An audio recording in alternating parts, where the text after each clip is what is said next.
Question number 12.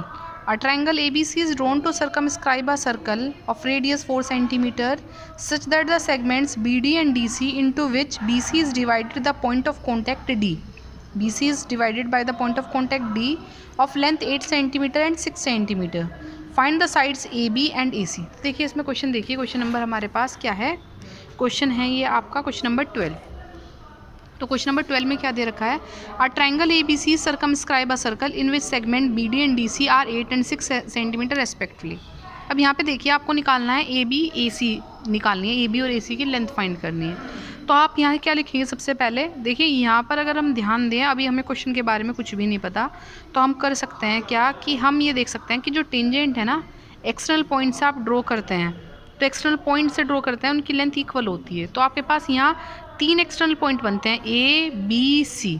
तो अगर आप A से देखें तो AF और AE आपके पास इक्वल होगा, जबकि AF और AE की वैल्यू मुझे नहीं पता, इसीलिए मैंने उसे X सेलेक्ट किया है.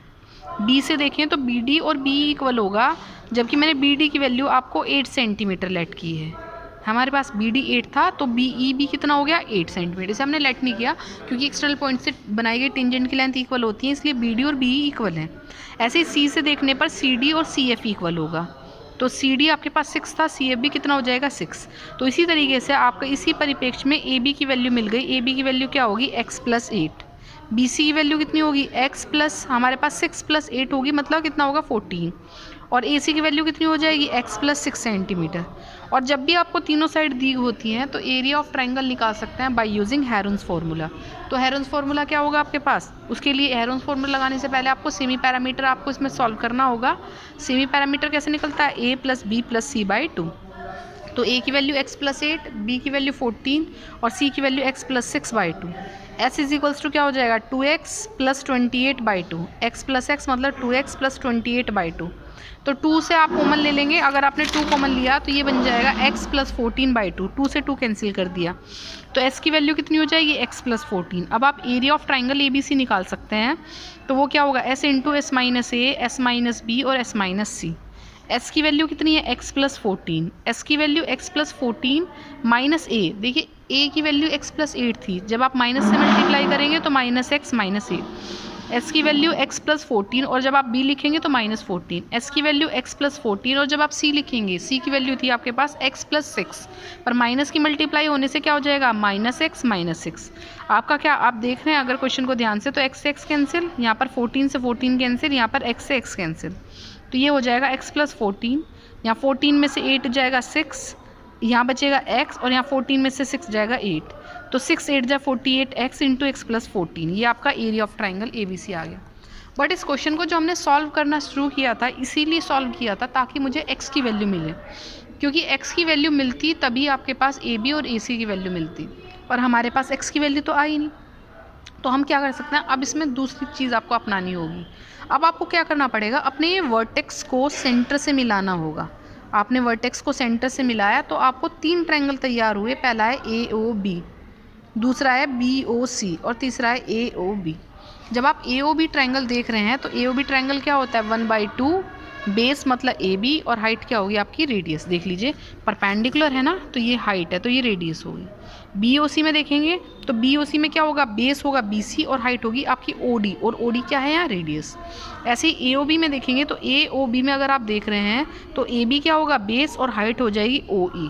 तो वही हमने लगाया है AB के लिए, AOB के लिए 1/2 base into height radius, BOC के लिए 1/2 बेस मतलब BC और हाइट रेडियस, OAC के लिए 1/2 बेस मतलब AC और हाइट रेडियस.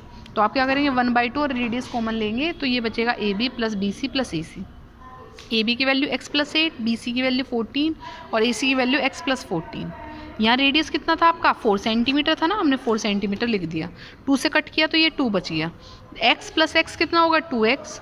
8 + 14 + 6 कितना बनता है, 28. आपने क्या करा, इसमें से 2 कॉमन लिया, तो 2 × 2 क्या होता है, 4 × x + 14. बट यहाँ गौर करने वाली बात ये है कि आप एरिया ऑफ ट्रायंगल पहले से ही निकाल चुके हो, और एरिया ऑफ ट्रायंगल आपने पहले से क्या निकाला है, √48x × x + 14, जो कि अब किसके इक्वल है, 4 × x + 14, क्योंकि अभी आपने दोबारा से एरिया ऑफ ट्रायंगल निकाला, ट्रायंगल को 3 पार्ट्स में डिवाइड करके. तो देखिए अब ये क्वेश्चन दोनों हमारे पास सेम है, पर ये क्वेश्चन तब आगे बढ़ेगा जब आप इसका रूट हटाएंगे, इसीलिए मैंने क्या करा, स्क्वायरिंग बोथ साइड। जब स्क्वायर किया तो यहाँ से रूट हट गया और ये आ गया 48x इंटू एक्स प्लस 14। जब आप यहाँ से स्क्वायर करेंगे तो 4 का स्क्वायर 16 इंटू एक्स प्लस 14 का होल स्क्वायर। 16 से आपने 48 को कट किया तो ये आ गया आपके पास 3, तो 3x into x plus 14 is equals to x plus 14 का होल स्क्वायर था। तो स्क्वायर से आप x प्लस 14 को वन टाइम आप कैंसिल कर सकते हैं। इसका मतलब आपके पास 3x किसकी इक्वल है, x प्लस 14 के। तो x इधर लाएंगे तो ये क्या हो जाएगा, 3x में से माइनस, तो 3x माइनस x किसकी इक्वल होगा, 14। इसका मतलब 2x किसकी इक्वल है, 14। तो x की वैल्यू कितनी हो जाएगी, 7। पर आपको क्या निकालना था, a b निकालना था जो कि x प्लस 8 था। तो क्या आ जाएगा, 7 plus 8 is equals to 15 centimetre. AC क्या हो जाएगा, x प्लस 6 मतलब 7 प्लस 6, x की वैल्यू 7 निकालिए, 7 plus 6 is equals to 13 centimetre. अब देखिए क्वेश्चन नंबर, आपको समझ में आ गया होगा ना क्वेश्चन नंबर 12। अब क्वेश्चन नंबर 13 देखिए। Question number 13, prove that the opposite sides of a quadrilateral circumscribing a circle subtend supplementary angle at the centre of circle. आपको ये प्रूव करना है कि जो ऑपोजिट साइड्स है ना क्वाड्रिलेटरल की, वो क्वाड्रिलेटरल कहाँ बना है, सर्कमस्क्राइबिंग अ सर्कल, वो सर्कमस्क्राइब कर रहा है एक सर्कल को, वो सबटेंड करता है supplementary angle at the centre. जो ऑपोजिट साइड के थ्रू जो सेंटर पर आपका एंगल बनेगा वो क्या बनेगा, सप्लीमेंट। तो ये क्वाड्रिलेटरल है आपका ABCD, और ये क्या करा हुआ है, सर्कमस्क्राइब करा हुआ है एक सर्कल को। तो आपको गिवन में दिया है एक quadrilateral ABCD circumscribe a circle. आपको प्रूव करना है कि जो AOB है या फिर COD है, इनका सम क्या होगा, 180। इसी तरीके से आप प्रूव कर सकते हैं जो AOD है या फिर जो BOC है, इनका सम भी कितना होगा, 180। तो चलिए क्वेश्चन को शुरू करते हैं। आपको पता है जो टेंजेंट्स ड्रॉ की जाती हैं एक्सटर्नल पॉइंट से, वो सबटेंड करती हैं इक्वल एंगल एट सेंटर। ये हमने थ्योरम की थी ना फर्स्ट डे, उसमें मैंने आपको समझाया था कि जो आप सबटेंड करेंगे एक्सटर्नल पॉइंट से, आप टेंजेंट ड्रॉ करेंगे, वो सबटेंड करती हैं equal angle at the centre. इसका मतलब आपके पास यहाँ 4 एक्सटर्नल पॉइंट हैं, वो 4 एक्सटर्नल पॉइंट हैं A, B, C and D। तो अगर A से देख रहे हैं तो आपका 1 और 2 इक्वल है, अगर आप B से देख रहे हैं तो आपका 3 और 4 इक्वल है, अगर आप C से देख रहे हैं तो 5 और 6 इक्वल है, और अगर आप D से देख रहे हैं तो 7 और 8 इक्वल है। पर जैसा आप जानते हैं एक क्वाड्रिलेटरल के सभी एंगल का सम 360 डिग्री होता है। उसी तरीके से जो सेंटर पर आपका एंगल बनता है ना, सेंटर पर वो कंप्लीट बनेगा, मतलब उस पूरे आपके पास अगर सभी एंगल्स को आप ऐड कर दें तो उन सभी एंगल का सम भी कितना डिग्री बनेगा, 360 डिग्री बनेगा। इसीलिए आपने सभी एंगल को ऐड कर दिया और उनका सम कितना लिखा, 360, जो कि एक कंप्लीट एंगल बनता है। पर बेटे मुझे यहाँ पर प्रूव करना है AOB प्लस COD आपका कितना होगा, 180 डिग्री। तो AOB वाले एंगल रोक लेंगे और COD वाले एंगल रोक लेंगे, बाकी को उनकी जो वैल्यू है उनसे चेंज कर देंगे, जैसे 1 को 2 से, 3 को 4 से, ऐसे आप चेंज कर सकते हैं। तो आप यहाँ ध्यान से देखिए, जो मैंने 2 है वो 1 को किससे चेंज किया, 2 से, प्लस आपके पास 2 ऑलरेडी था, प्लस 3 ऑलरेडी था, 4 को किससे चेंज किया, 3 से, आपके पास 5 किससे चेंज किया, 6 से, प्लस में 6 ऑलरेडी था, 7 ऑलरेडी था, और 8 को किससे चेंज किया, 7 से, इज इक्वल्स टू 360। तो आप यहाँ देख पा रहे हैं सारे एंगल यहाँ मिलकर 2 आपके पास आ गए, 2 of angle 2, 2 of angle 3, 2 of angle 6 and 2 of angle 7।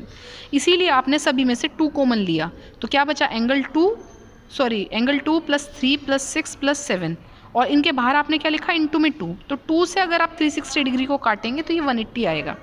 तो 2 और 3 मिलकर क्या बना रहे हैं, AOB बना रहे हैं, और 6 और 7 मिलकर क्या बना रहे हैं, आपके COD बना रहे हैं। इसका मतलब AOB और COD का सम जो है 180 डिग्री होगा। उसी तरीके से आप प्रूव कर सकते हैं कि AOD और BOC का सम भी क्या हो जाएगा, 180 डिग्री। अगर हम इधर वाले इस बार एंगल लेंगे, 1 और 8 को रोकेंगे, 5 और 4 को रोकेंगे, तो हम इस बार क्या प्रूव कर सकते हैं कि AOD और BOC का सम कितना हो जाएगा, आपका 180 डिग्री। आपको यही प्रूव करना था। इसी के साथ बेटे हमारी एक्सरसाइज ये कंप्लीट होती है। अब हम चैप्टर 12 स्टार्ट करेंगे। ओके।